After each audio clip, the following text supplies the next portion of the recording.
Commissioner of the Minnesota Pollution Control Agency. Thank you to everyone who is here with us today to learn more about the status of climate adaptation work happening in Minnesota. Special thank you to City Administrator Jeff Jacobson from the City of Biwabik, Councilmember Mary Supple from the City of Richfield, and New Ulm Mayor Terry Sweeney for joining us to share a little bit more about the impacts of climate change on their cities. We ask that everyone hold your questions till the end when we will have a Q&A. Next slide. I just want to start things off by sharing a little bit more about the importance of building resilience in communities across Minnesota. Minnesota is already experiencing the direct impacts of climate change. Our state is becoming warmer and wetter. We are seeing more frequent damaging storms and losing our coldest winter temperatures. Today, there are more than 155,000 residential properties, 29,000 miles of roads, and 13,000 commercial buildings in the state at risk of severe flooding. And we know these numbers are going to rise. These impacts and others pose destructive challenges to communities across Minnesota. We must act now to prepare our communities and landscapes for changes that are already underway and that we know are unavoidable. If local governments are not equipped to manage these changes, residents and businesses will continue to bear the brunt of this destruction. It is our role in state government to partner with and advocate for communities being able to assess their own adaptation needs. Ideally, every Minnesota community will have the resources needed to develop plans to guide this work and to implement projects across their community so that our state is as climate resilient as possible. Next slide. The 2022 Climate Adaptation Survey received more than 380 local government responses in every region of the state, including cities, counties, and tribal nations. The primary purpose of the survey is to gauge the number of local governments that have taken steps to plan and prepare for the impacts of climate change. We use these data to understand how prepared Minnesota is to manage these impacts, including flooding from heavier and more frequent rain events, rising temperatures, and changes in air quality. We also use the survey data to identify what resources local governments need to do their work in the community to mitigate climate change impacts. And finally, the survey helps us identify specific actions local governments are taking to make their communities more climate resilient. It is our goal at the MPCA and across state government to equip local leaders with the adaptation tools that are best suited for their communities.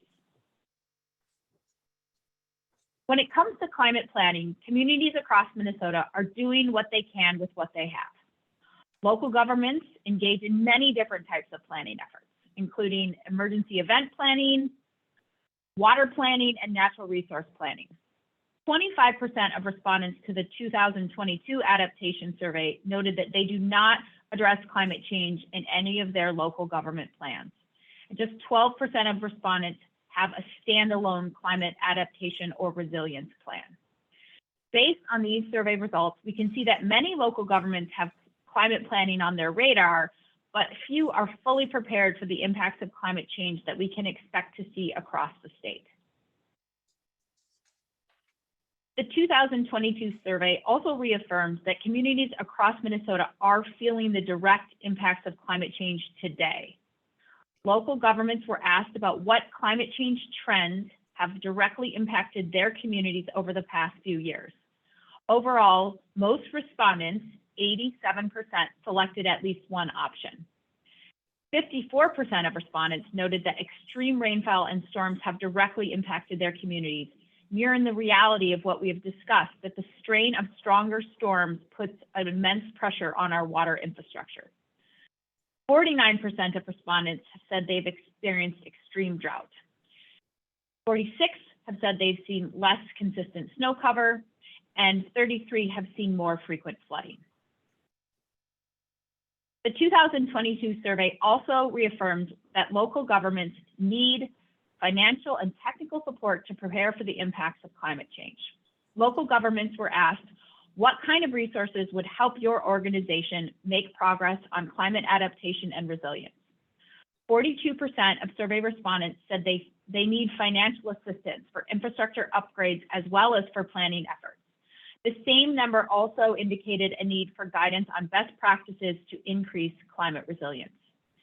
These results underscore the importance of legislative efforts to fund community adaptation efforts.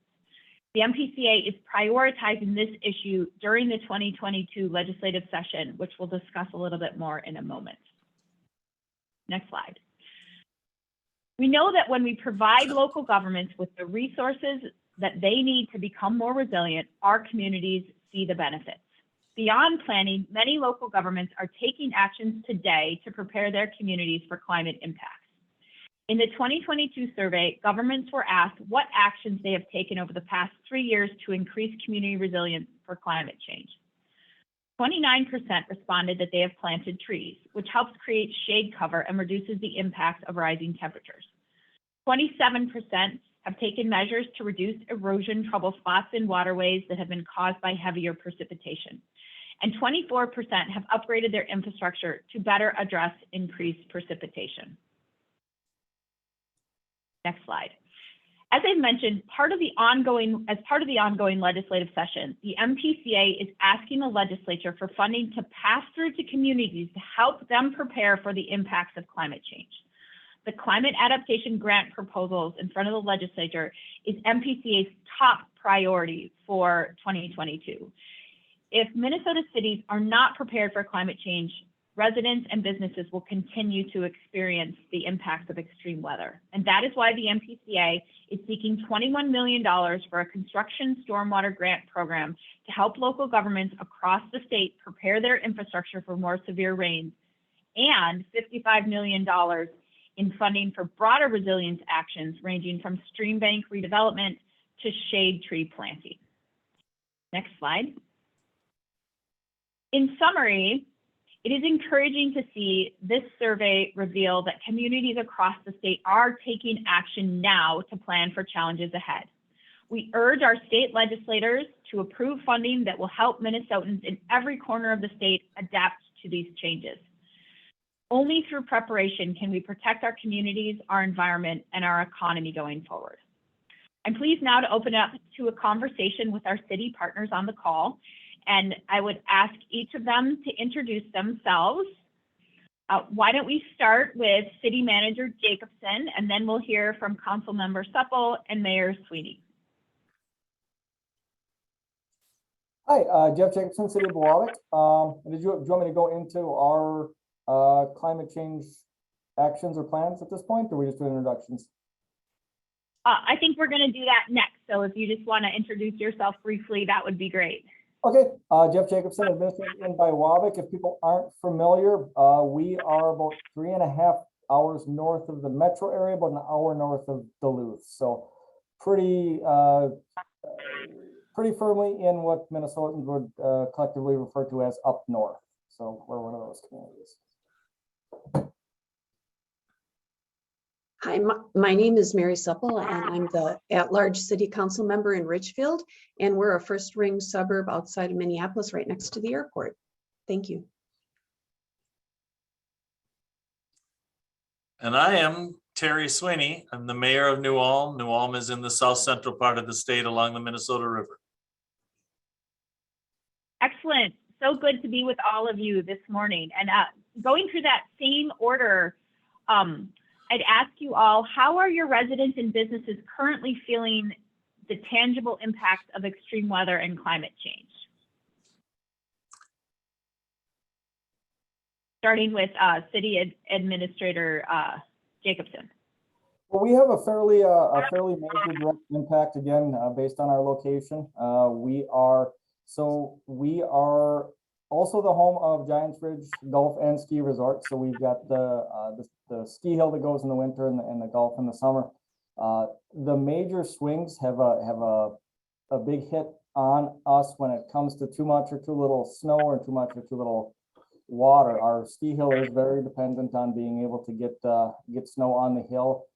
Any snow that does not come down from the sky needs to be made from water that's pulled out of one of the adjacent lakes, and we need to keep a close eye on that. And if we're not able to provide if the ski hill is not able to provide the right amount of of snow in the winter, or the water that's required to keep the golf courses going in the summer, that has a major impact on our visitors. We're a town of, our population is about 1,000 people, but our seasonal population can swell from 4,000 to 5,000 people, depending on the season, depending on the event.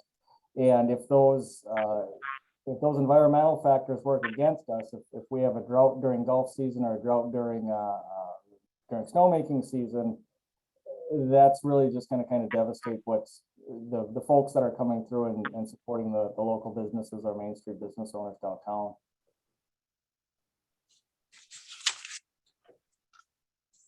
Great, let's move to Council Member Supple.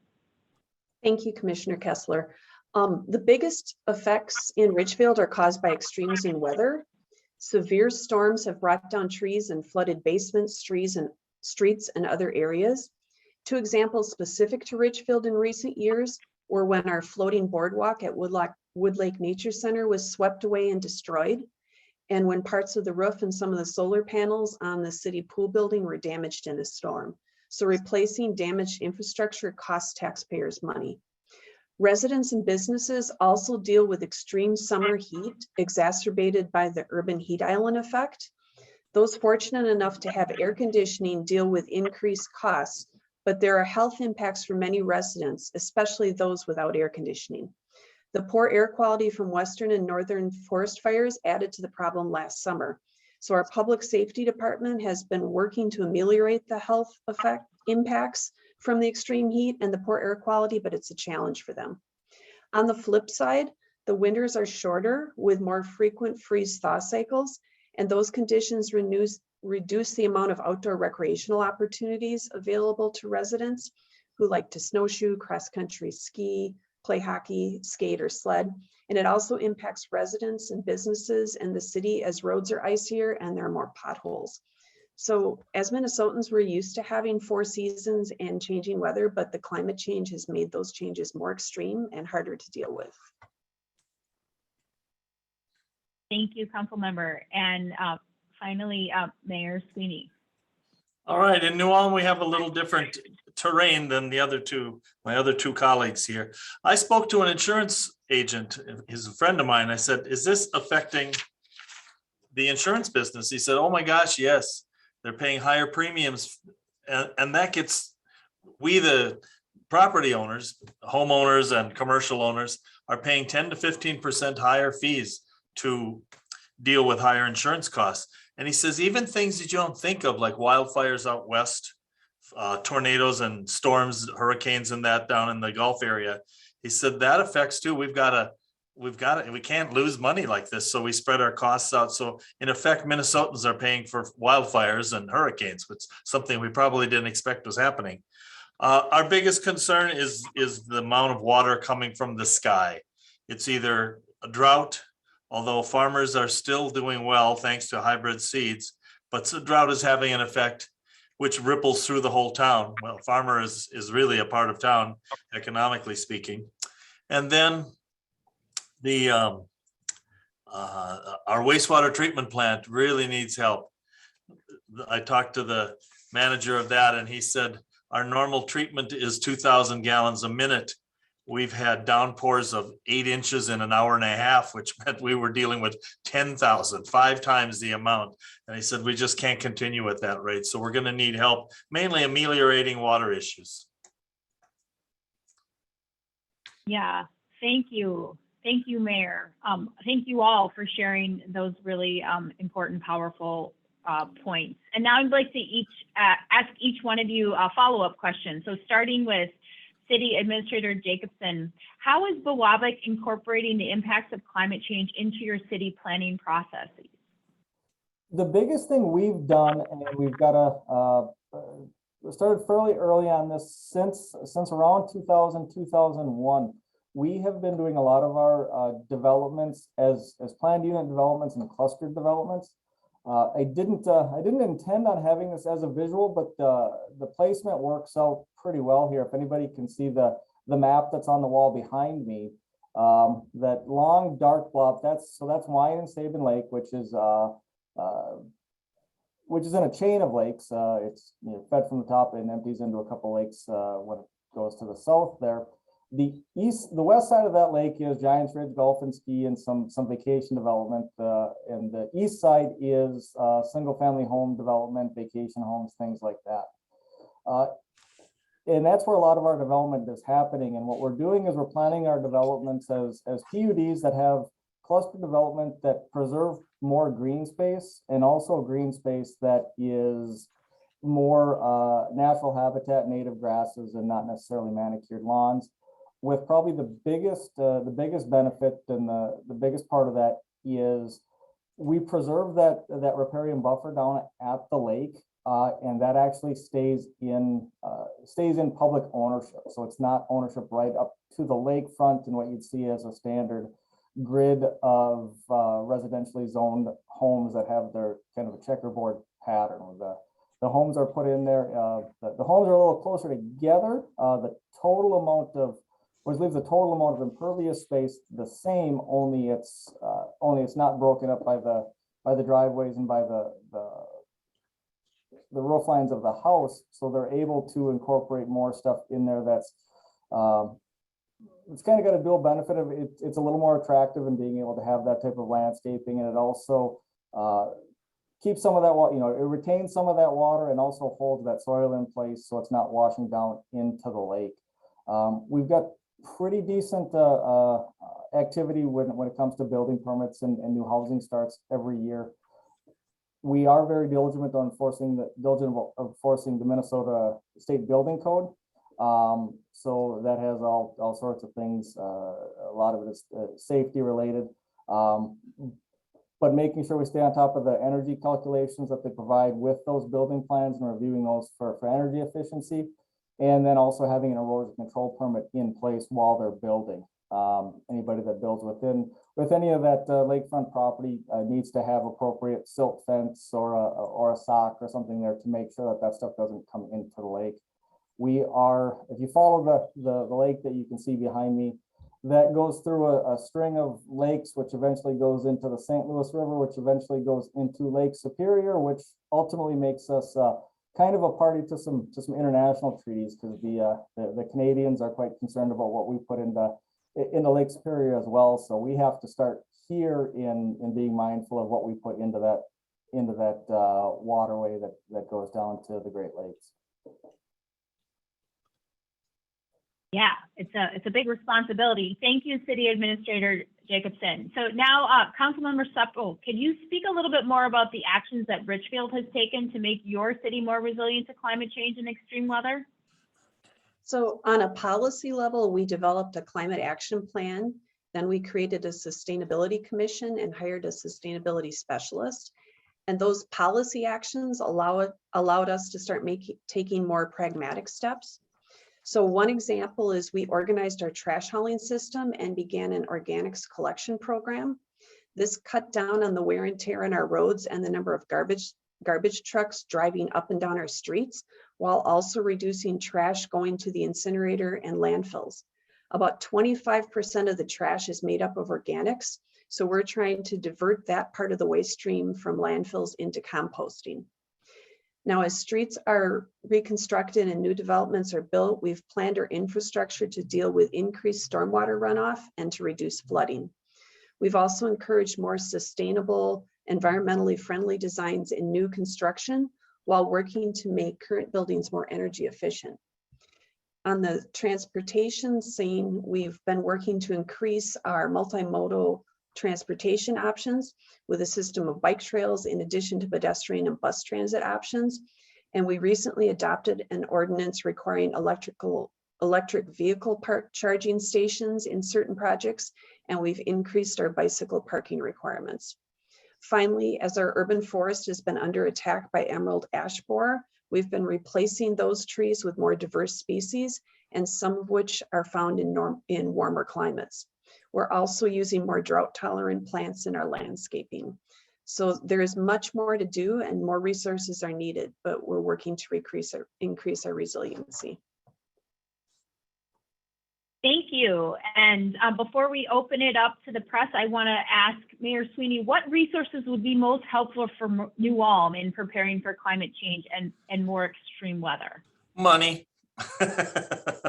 Money to use for our wastewater treatment plants, both the plant itself and the piping and the line, sewer and water lines under the streets.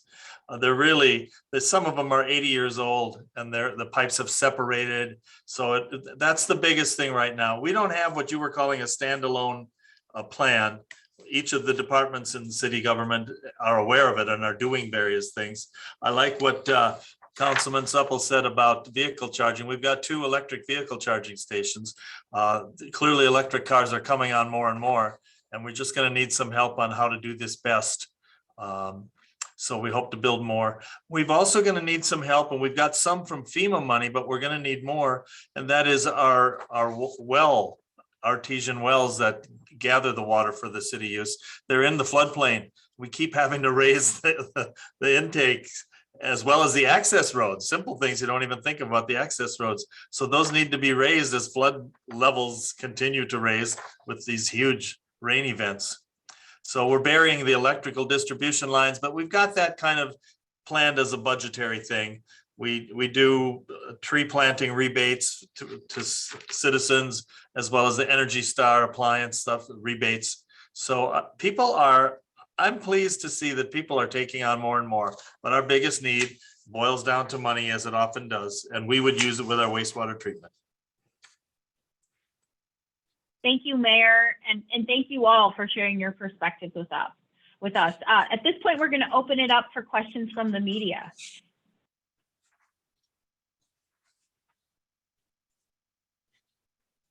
And you can just chime in or raise your hand. I'm trying to look to see if people have their hands raised. And it doesn't appear that anyone does. Mayor Sweeney. Go ahead. Sorry, I didn't mean to jump in.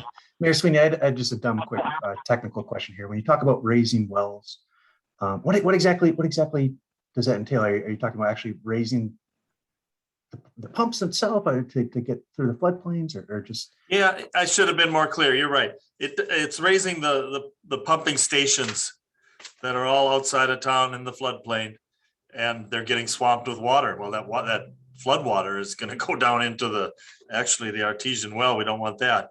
So raising the pumping stations as well as the access roads.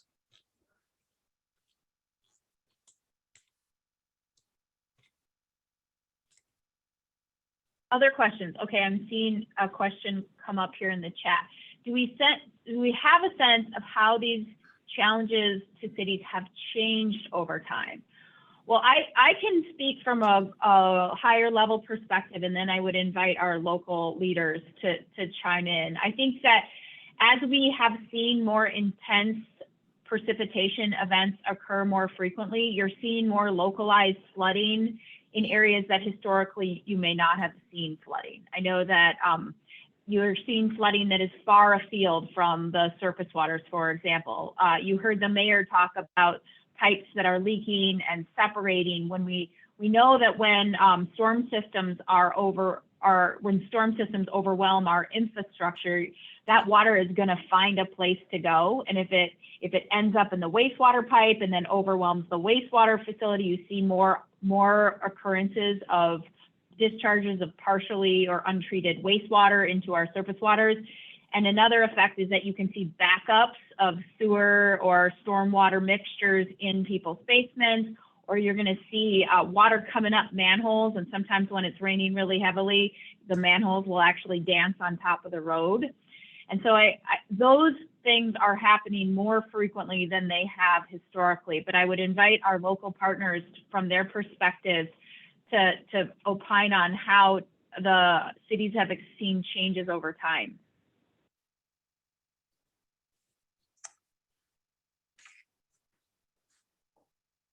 I can go ahead with that. I think the occurrences have been more frequent and more severe. So the flooding is washing out trails that have been there for 50 years and there hasn't been a problem until the last 5 or 6. And so it makes it harder to make those adaptations. And we are having more plowing issues in the winter because of the freeze thaw cycles. And we're trying not to use as much salt on the roads to protect the waters, but then you've got the icier roads with the freeze thaw cycles. So it's like competing interests on that. And so we've had like more than 30 times where we've had to salt in one winter recently, and that's not a normal thing to happen. All right. We're Minnesota, or excuse me, New Ulm is along the Minnesota River. And we had a dike built with federal money about, perhaps 10, 12 years ago. And that is, while it's good and it has helped out a lot of property owners down in that part of the town, it's also pushing the problem further downriver, and we feel a responsibility for that. But the reality is we're probably going to end up extending and increasing the height of that dike to stop flooding locally.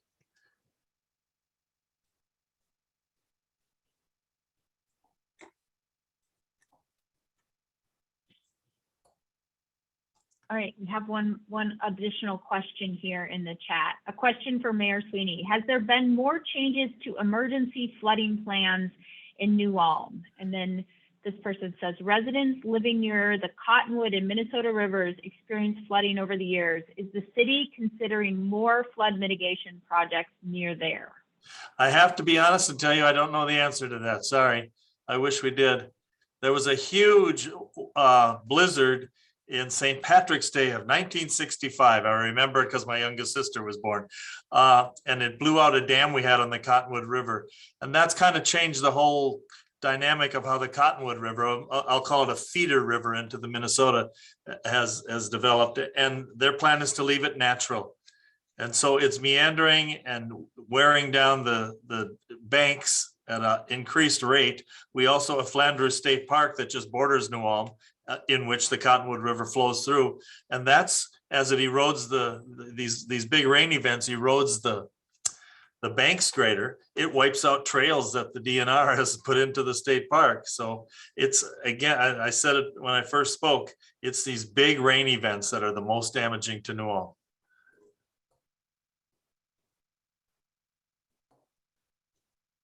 And I will add from a global perspective that the rain events that used to occur or be predicted every 100 years are now happening every 10 years or even more frequently.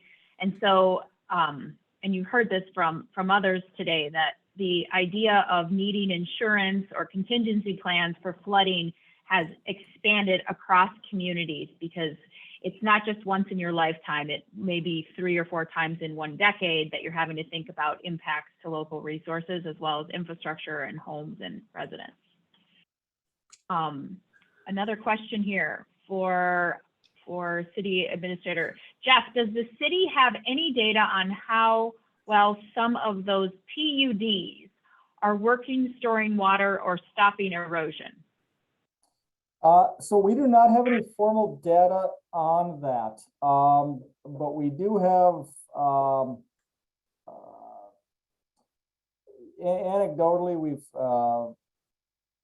we have not had continued erosion. We haven't had any major changes to the shoreline, and then we also have, and there's a lot of factors at play, but we've been working on both fixing leaks in our water distribution lines and fixing the leaks in our sanitary sewer collection lines to reduce the inflow and infiltration. And we are down to, we've got the number of gallons that we treat and pump out, and the number of gallons that we take in and treat at our wastewater. That gap has been closing significantly. So we're seeing overall improvement, but to do a direct tie to those is kind of difficult. So don't really have anything that directly shows that here is the impact of this.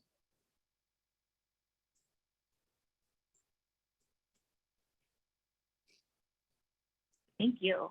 Additional questions for our local leaders, or about the survey or the state's approach and request the legislature? I have one for us, for ourselves.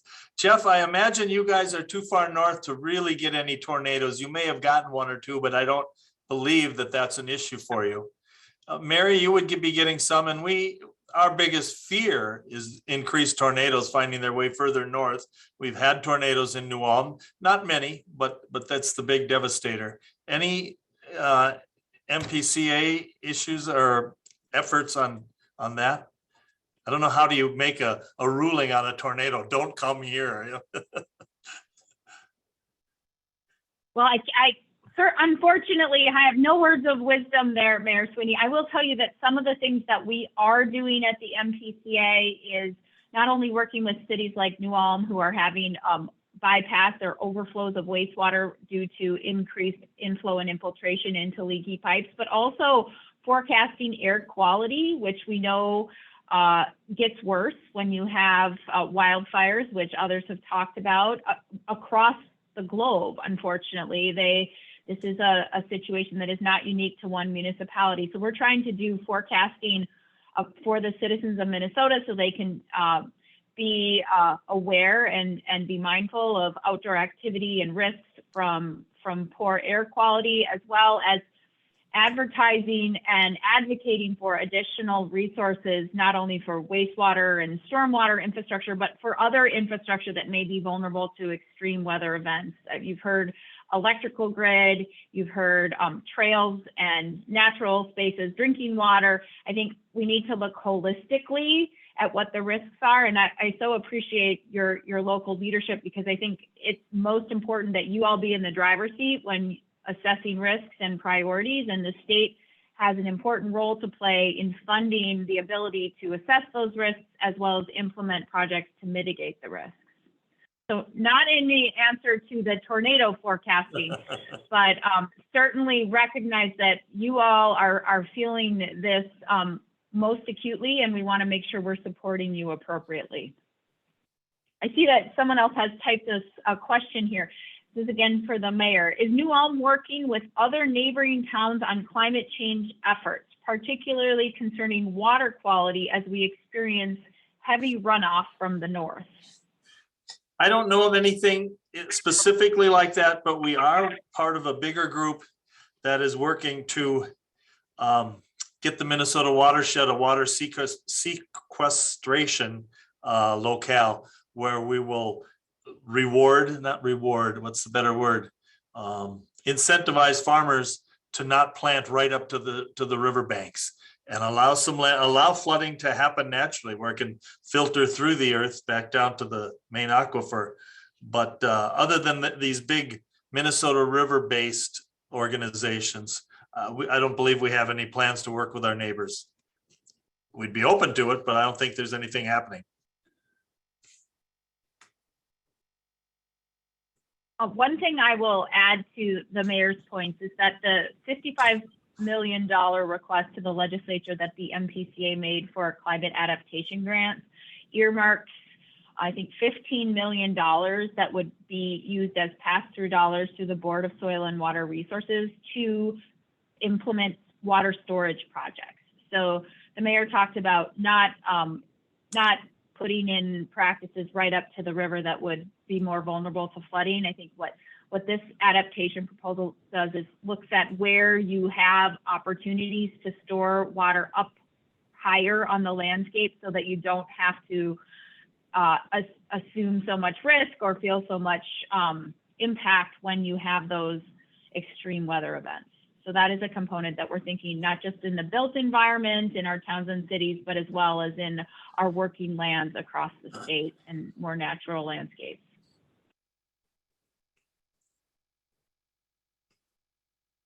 Other questions?